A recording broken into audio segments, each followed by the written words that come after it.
This is Mia, your host for The Streets Are Watching. Thank you guys so much for tuning in. We got a really special show planned for you guys today. We have a young Nashville legend himself here with us. It's going to be super fun, super exciting.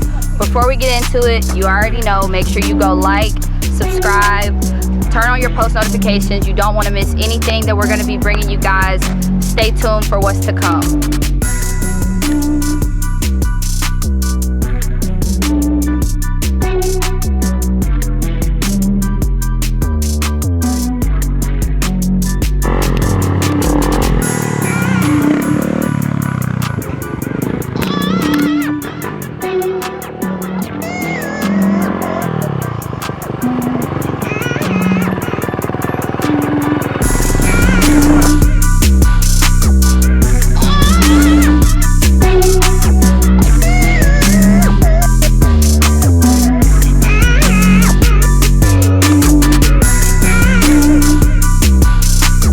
Okay guys, let's get straight to it. We're here in Franklin, Tennessee at the skate park with the legendary Nashville legend himself, DirtBike Darwin. Welcome to the show, Darwin. We're so glad to have you here. Sure. I love what y'all got going on. I appreciate y'all having me too.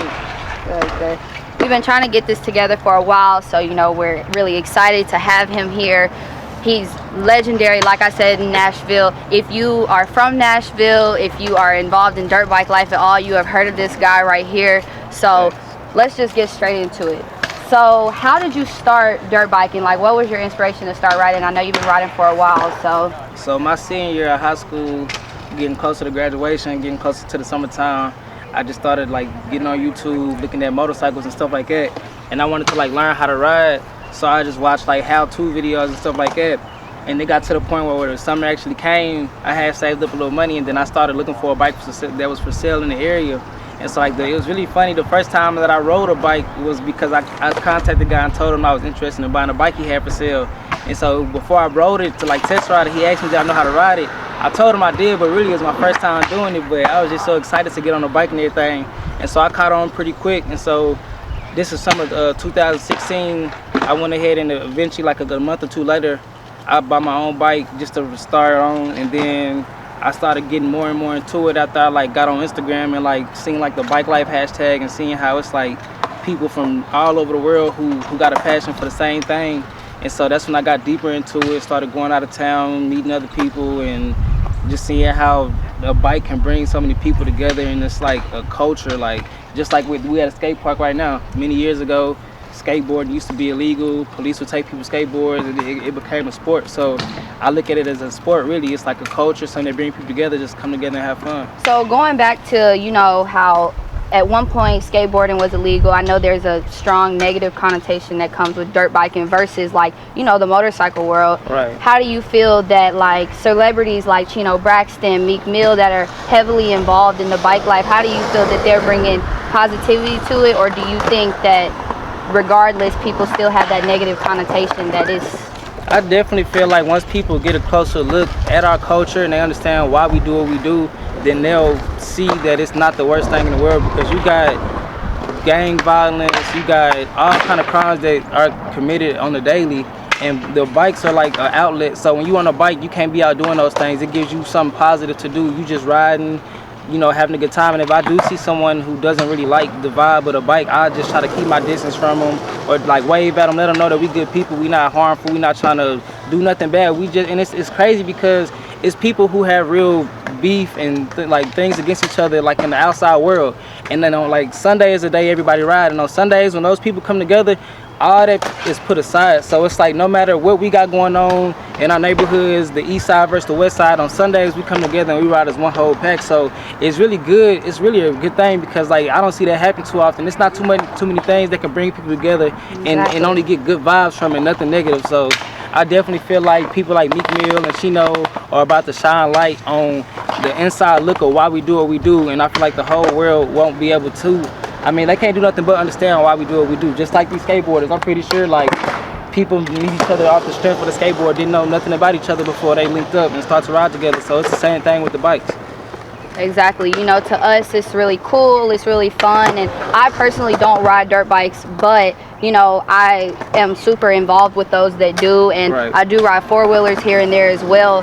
So, but you know, of course, it, like you said, it's a way to bring people together. You don't, like you said, from east side, west side, it's beef. So seeing folks come together and just building off of something is super inspirational, and I wish it had more of a positive light shined on it. But of course, with the good, there's always the bad. I know a couple of months ago you were involved in an accident down in Memphis.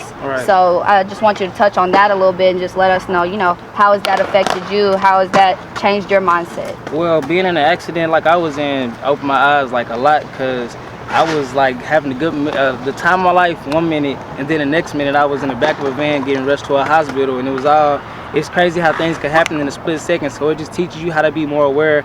I mean, of course, accidents happen, helicopters crash, planes crash, cars crash, but you know, us being on bikes, we got to be a bit more careful because we don't have anything protecting us. That's why I say, like, to anybody who's interested in riding, definitely keep your helmet on, because it's a lifesaver. But other than that, you just got to understand that anything can happen, but you are in control, and you should always be cautious of what's going on around you, because I could have died the day I got in a wreck. I went head on with a car.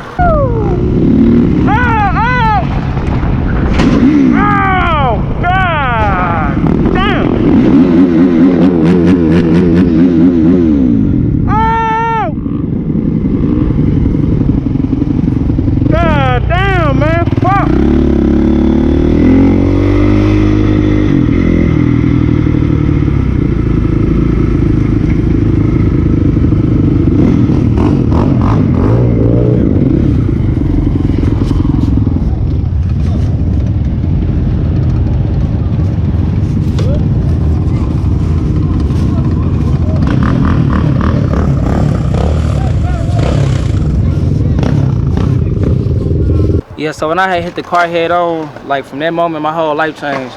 That same night, I was supposed to work, so I was already gambling. Like, I was supposed to be back in Nashville later that night, but I ended up in the hospital. I couldn't leave that day or the next day. I had to stay in the hospital for about 3 days before they really let me go. They wanted to make sure that when I stand up, my bone structure was well enough to move. And so once they let me leave, I had to still be on bed rest for a few weeks. I couldn't eat. I was throwing up. They had me on so many medications. It was like my stomach was filled up. It was ugly. So that definitely made me look at everything much different. And even when I did get to leave my family house, they had to take care of me. Even being at home was harder, like trying to get in and out the shower, up and down the steps. It definitely changed. So I mean, I would advise anybody who think about getting on these bikes to just be as safe as you possibly can. Like, if you're a beginner, you know, don't go out in traffic trying to ride. Just stay in your neighborhood, stay in your backyard, just learn the ins and outs, because just as cool as it is, it can also get dangerous. So y'all make sure y'all be safe. And so just seeing how God spared my life, it made me look at everything so much different. So I mean, it's hard to kind of stay off the bikes, but when I do, it just makes me more alert of what's going on. You know, we can't be riding on in the opposite lanes, coming on the oncoming traffic. You just gotta have fun, but do so safely as possible. So like, don't run red lights, you know, don't do all the extra stuff. Still follow traffic rules and have your fun. And I mean, we've had plenty of successful rides when nothing has happened, and you just gotta do what you're supposed to do. Good.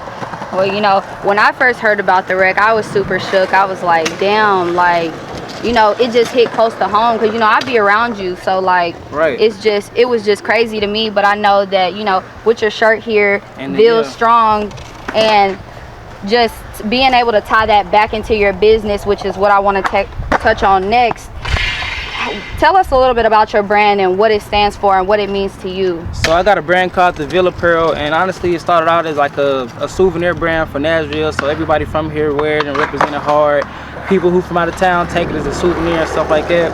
And so I started it 2018, and I had the idea even before that. I just used to just send text to a few people just to see what they thought about it and things of that nature, but I didn't actually come out and start selling stuff until 2018, and it's changed my life as well, because now I'm always busy coming up with new stuff. Like, so it's just something that's positive, you know, a way to make money for yourself. If you want to be an entrepreneur, like, you just gotta take that first step and don't be scared to do it, because since 2 years ago when I started, I came out with all kind of products. The shirt I'm wearing right now, I did in dedication to a tornado that happened, so it says Ville Strong. And then they got my regular logo right here. That's what I started with. It says the Ville, and I put the 615 on there. I put the Survivor on the back. So it's just like you get an opportunity to create And, you know, I've came out with female apparel. So I'm also see if they can leave the link in the description so y'all can check that out. We're definitely gonna have all of his information in the description box below. I want y'all to make sure y'all show him love, go support. His clothing line is dope, I'm telling you. For sure. So be sure to go support him and be on the lookout for what he has coming next. So speaking of coming next, like, where do you see your brand going in the future? Where do you see it, you're taking this? So in the future, maybe a physical store would be cool. I've also already been in some stores, but it's not my store. So to have a store somewhere that got my logo out on the front and people can come in, I got employees handling like the register, the stock, the inventory, customer service. That'd be the, you know, that's the dream right there, just to go ahead and open my own storefront.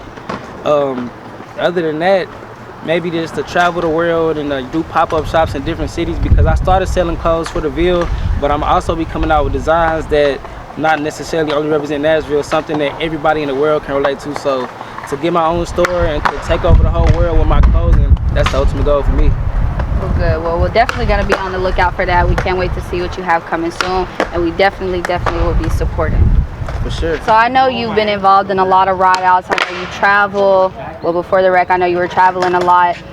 What are some of your favorite memories as far as just like on the bike, like stuff that you like, damn, that was a good ass time? Like, I've been to a couple cities, and like my best memories are always in Atlanta. They have rides in Atlanta every summer, and it's like I've been to Miami, I've been to North Carolina, I've been to St. Louis, I've been to Memphis, I rode in Nashville, but nothing tops Atlanta for some reason. It's like, I guess it's because of the place on the map. So you got people who come from Florida, like down south. You got people who come from New York up north. So it's like you got the whole world in one place at the same time. So you got all the dopest riders in one spot. So it's like you see them on Instagram and it's like it looks so cool, but in person, I promise you, it's like 10 times better. So like Atlanta ride out is definitely one of my favorite memories, just because like in real life, seeing the skill, it definitely makes you a better rider. So I get to learn some stuff like that and just have a good time. Atlanta's already a dope city, so we get off the bikes, we can still go out and have fun. So I mean, yeah, definitely Atlanta's my favorite memory ever. Yeah. I hear a lot of, you know, stories just as far as like ride outs in Atlanta, and I know the energy is probably just unmatched out there. Every Sunday it's already like it used to be a point where it's 100 bikes, like just their city in the whole. So imagine when it's them. And then you got DC, you got New York, you got Baltimore, you got Jersey, you got Miami, you got Orlando, you got all these cities. You got like 1,000 bikes outside. They make World Star and everything. They be like dirt bikers take over the whole city, and then it's just like, man, you ride past little kids, they all happy, they want to shake your hand. You get on the interstate. One time, when I was in Atlanta, Chief Keef baby mama had me on her Instagram story. I'm riding, somebody in Nashville sent it to me like, bro, you famous. I'm like, man, for real, like you got so many people in the same city, it's just lit and good vibes. Sheesh. So where do you see yourself going, aside from like, you know, we talked about your brand a little bit and where you want to go there, but as far as like biking, like where do you see yourself? I mean, I think it would be dope to get sponsors. Like since I was like started riding, one of my brands that I like is called Young and Reckless, and I feel like it fits perfect with the lifestyle that we live. So to be able to have them, whether it's cut me a check or send me some free merch just because they like what I do and I make their brand look good, that would be dope. Sponsorships from other people would be dope. I'm also about to be in a movie that's coming out by a local director named Kwani Cash. It's coming out on Amazon Prime, I believe. He got me in there as a stunt man. Bad Boys came out recently. They had some guys that I know from Atlanta. They getting cut a check now because they were stuntmen in that movie. So just taking it to a commercial level, because it is like stunts basically, and you got to have skill to do it. So basically just getting paid for the skill that we have, man, that'd be dope. Yeah, for sure. I want to thank you so much for joining us, Darwin. We've loved having you here. We really appreciate it. We love what you stand for. We love what you're doing. Keep going. You got our support 100%. You know that. Vice versa. I love what y'all doing. I'm glad y'all had me, man. I love this right here. I want to thank y'all so much for tuning in to this episode of The Streets Are Watching. Make sure that you like, comment, subscribe to the Raven Dixie channel. All of Darwin's social media information will be posted in the description box below. Go support him. Go show love. Great dude. Great message. I'll catch y'all later. Peace out.